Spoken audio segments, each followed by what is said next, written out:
बाबूलाल मरांडी आज वहां पहुंचे जहां एक दिन पहले बुलडोजर चला था, कई घरों को उजाड़ दिया गया था। उनका कहना है कि जिस तरह से इन्हें उजाड़ा जा रहा है वो भी बारिश का मौसम अभी बीता नहीं है, रह रहकर बरसात होती रह रही है और ऐसे में लोगों को बेघर किया जाना कहीं से भी उचित नहीं है। उन्होंने कहा भी है कि जब बुलडोजर एक्शन होगा तो वो खुद भी वहां मौजूद रहेंगे। बाबूलाल मरांडी का कहना है कि जिस तरीके से इन्हें बेघर किया जा रहा है वो कहीं से भी सही नहीं है और ऐसा नहीं किया जाना चाहिए, क्योंकि बरसात का मौसम है और ऐसे मौसम में ये लोग कहां जाएंगे। सवाल ये देखिए वाजिब है कि भले हम इस बात पर चर्चा नहीं कर रहे कि अतिक्रमण सही हुआ गलत हुआ, लेकिन अतिक्रमणकारियों को ऐसे वक्त हटाया जाना कहीं ना कहीं सिस्टम पर सवाल खड़े करता है। बाबूलाल मरांडी ने यह भी सवाल उठाया कि क्या ये घुसपैठिए हैं, क्या ये रोहिंग्या हैं जो इन्हें इस तरह यहां से भगाया जा रहा है, इन्हें इस तरह यहां से उजाड़ा जा रहा है। बाबूलाल मरांडी ने इस मसले को लेकर भी आंदोलन करने की बात कही है। सौरभ, बाबूलाल मरांडी वहां पहुंचे, क्या कुछ कहा उन्होंने और क्या संदेश दिया है वहां बेघर हो रहे लोगों को? जी बिल्कुल, देखिए राजधानी रांची के बिरसा चौक से लेकर डीपीएस स्कूल तक जो सड़क किनारे यानी कि बाईपास रोड के किनारे जो बस्तियां बसी हैं, उन बस्तियों पर बीते दिन जिला प्रशासन और रांची नगर निगम की ओर से बुलडोजर एक्शन किए गए हैं और तमाम जो घर हैं उन्हें जमींदोज कर दिया गया है और अब जो वहां लोग रह रहे थे वो पूरी तरीके से उनके छत उजड़ने से वो बेघर हो गए हैं। दरअसल जिला प्रशासन का यह तर्क है कि ये एचईसी की जमीन है और ये जो बस्तियां बसी हुई है वो अवैध तरीके से लोग यहाँ रह रहे हैं। लेकिन हमने जब लोगों से बातचीत की है तो उनका कहना है कि वो यहाँ 30 साल 40 साल 50 साल से निवास कर रहे हैं। बाकायदा उन बस्तियों में सड़क की सुविधा उपलब्ध करवाई गई, पानी की सुविधा उपलब्ध करवाई गई है, बिजली पानी सड़क तमाम प्रकार की कह सकते हैं कि जो सुविधा है प्रशासन की ओर से, जिला प्रशासन और रांची नगर निगम की ओर से वहां उपलब्ध करवाए गए हैं। बावजूद इसके यदि इसे अवैध बताया जा रहा है तो ये पहले सुविधाएं क्यों दी गई? लोगों की यही शिकायत है कि वो नगर निगम में टैक्स तक भर रहे थे, होल्डिंग टैक्स दे रहे थे, बिजली बिल दे रहे थे, पानी का बिल दे रहे थे। बावजूद इसके यदि नोटिस दिया गया है तो उनके लिए सबसे पहले कुछ कहीं जगह चिन्हित होना चाहिए था ताकि वो बेघर ना हो सके। बीते दिन लोगों ने इसको लेकर आक्रोशित भी कर सकते हैं कि आक्रोशित भी दिखे, कई दफा प्रशासन से उनकी नोकझोंक भी हुई, लेकिन भारी संख्या में फोर्सेस की वहां तैनाती की गई थी और तमाम घरों को तोड़ दिया गया है। ऐसे में लोग अब पूरे तरीके से बेघर हो गए हैं। आज नेता प्रतिपक्ष बाबूलाल मरांडी उसी स्थान पर पहुंचे जहां उन लोगों को बेघर किया गया है और वो काफी एक्शन मूड में दिखे। उन्होंने लोगों का दर्द समझा कि आखिर उन्होंने समझा है कि वो लोग यहाँ कितने दिनों से रह रहे थे और अस्थायी निवासी कहाँ के रहने वाले हैं। तो उन्होंने बताया कि वो लोग सब झारखंड के ही हैं, फिलहाल वो 40-50 वर्षों से यही रह रहे हैं। कोई मजदूरी का काम कर रहे हैं, कोई ठेला लगा रहे हैं, कोई कह सकते हैं महिलाएं दाई का काम करती है।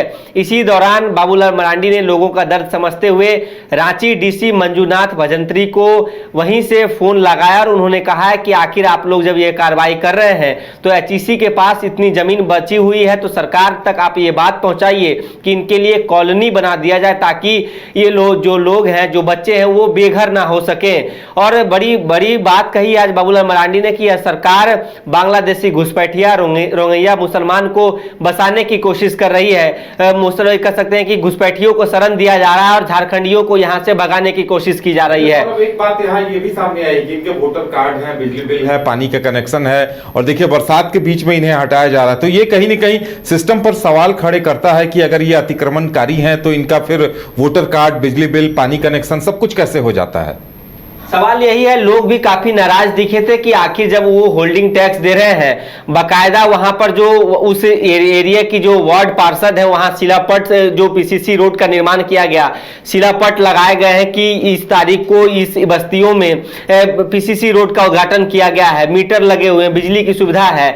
लोगों की यही शिकायत है कि यदि वो अवैध तरीके से बसे हुए थे एचईसी की जमीन पे तो सबसे पहले प्रशासन को, रांची नगर निगम को इन सुविधाओं से उन्हें वंचित किया जाना चाहिए। चाहिए था। बाबूलाल मरांडी ने अल्टीमेटम दिया है कि यदि कल फिर से बुलडोजर चलता है तो उन्होंने लोगों से कहा है कि आप बुलडोजर के सामने आ जाएं, लेट जाएं, और यदि सरकार में इतना दम है तो गोली चला के दिखाए कि अगर हेमंत सोरेन सरकार में दम है तो कितनों लोगों को कह सकते हैं कि गोली चलाई जाती है। और उन्होंने कहा है कि यदि कल इस एक्शन पर कह सकते हैं कि रोक नहीं लगती है तो परसों पूरे लोगों को लेकर, बस्ती के लोगों के साथ, बाल बच्चे के साथ पूरा कह सकते हैं कि उनका सामान लेके कांके रोड स्थित मुख्यमंत्री आवास का घेराव करेंगे और तमाम लोगों को मुख्यमंत्री आवास के अंदर ले जाने का काम करेंगे। बाबूलाल मरांडी ने यह साफ तौर पर अल्टीमेटम दिया है कि सरकार अविलंब इस कार्रवाई पर रोक लगाए, फिलहाल त्रिपाल की व्यवस्था हो, इन्हें शरण दिया जाए, किसी दूसरे जगह शिफ्ट किया जाए ताकि जो हजारों लोग रह रहे हैं वो बेघर ना हो सके। एचईसी की जमीन बहुत खाली है, वहां कॉलोनियां बसाए जाए, बच्चों का भविष्य इस प्रकार से अंधकार में नहीं दिया जा सके। तो आप समझिए कि अब कल जो एक्शन होंगे वहां पर कहीं ना कहीं झड़प होने की संभावनाएं हैं। जिला प्रशासन पूरे तरीके से मुस्तैद रहेगी और परसों जब बाबूलाल मरांडी ने अल्टीमेटम दिया है तो यह देखना काफी अहम होगा कि क्या बाबूलाल मरांडी के वहां पहुंचने के बाद जिला प्रशासन इस कार्रवाई को रोकती है कि नहीं। जी चलिए, तो कल का दिन काफी अहम होगा। बाबूलाल मरांडी ने इस बुलडोजर एक्शन को रोकने की बात कही है, उपायुक्त को फोन भी किया है। देखने वाली बात यह होगी कि कल का दिन क्या होता है। गोल जहां 27 वर्षों के सफर में 17,000 से भी अधिक छात्रों ने डॉक्टर एवं इंजीनियर बनकर भरे सफलता की ऊंची उड़ान, जहां साधारण छात्र भी असाधारण सफलता प्राप्त कर बना रहे इतिहास। दूरदर्शी शिक्षाविद श्री विपिन सिंह के मार्गदर्शन में मेडिकल एवं इंजीनियरिंग के लाखों छात्रों के लिए आशा की किरण के रूप में गोल्ड रिजल्ट फैक्ट्री। घर रहने का मकान भर नहीं, ये खुशियों की तिजोरी है। दरवाजे पर दस्तक देता पड़ोस, खिड़कियों से उमड़ आता आसमां, तारों में उलझी ऐसी ना जाने कितनी दास्तां। कहती हैं चले डायमंड सिटी, एक सफर हम सफर के साथ अपने घर तक। Diamond city, life long bonding, 500 से ज्यादा खुशहाल डायमंड परिवार। जल्दी करें, सिर्फ 200 फ्लैट बाकी। आज ही बुक करें अपना आशियाना। शहर की भीड़ से बोर हो गए हो तो चलिए आज नए वाइब में आपको लेके चलते हैं, जिसका नाम है वैदिक विलेज। एम्स पटना से 10 मिनट की दूरी पर नौबतपुर में स्थित ये सोसाइटी सिर्फ आपके लिए है। यहाँ पे मेन रोड 30 फीट की है, रिंग रोड 24 फीट की है और ब्रांच रोड 20 फीट की है।